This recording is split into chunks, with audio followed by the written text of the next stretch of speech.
Greetings and thank you for joining me for today's Innovations in Facial Plastic Surgery update. I'm Dr. DJ Verrett. In addition to cosmetic procedures, I also take part in reconstructive procedures. One of the most common is septoplasty surgery. In patients who have difficulty breathing through their nose, chronic rhinitis, and also portions of obstructive sleep apnea, including snoring, an obstruction in the nose can be their problem. Difficulty breathing through the nose is often a quite troublesome problem.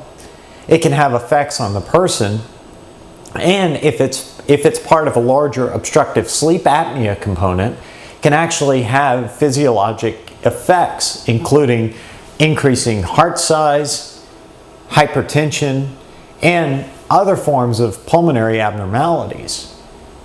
In evaluating a patient who has difficulty breathing through their nose, it must first be determined where the problem is. One of the most common problems is an anatomic obstruction to the middle part on the inside of the nose, referred to as the nasal septum. The nasal septum, outlined here, it runs from the front of the nose all the way back to the back of the nose where the adenoids live. It is composed of two major components. The highlighted black area here shows the bony component, and the yellow area shows the cartilaginous component.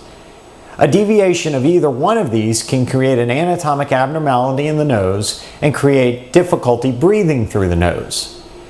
On the side walls of the nose are three structures termed turbinates. These have a natural cycle of the mucosa, or the overlying structure, increasing and decreasing in size over the course of a day and over various seasons in response to allergens and blood flow.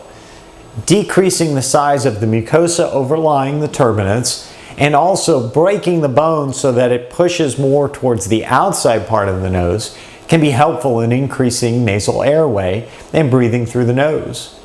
In patients who suffer from snoring, at times a septoplasty and/or a turbinate reduction can be useful in decreasing their snoring or solving it altogether. Septoplasty surgery is an outpatient procedure. Splints are usually worn inside of the nose for about 1 week after surgery. Patients are seen in the office and these are removed. Generally, the time out of work is minimal, and the time to return of normal activities is about a week. The worst problem for patients after septoplasty surgery is difficulty breathing through their nose because of the splint placement. This is relieved once the splints are removed in about a week.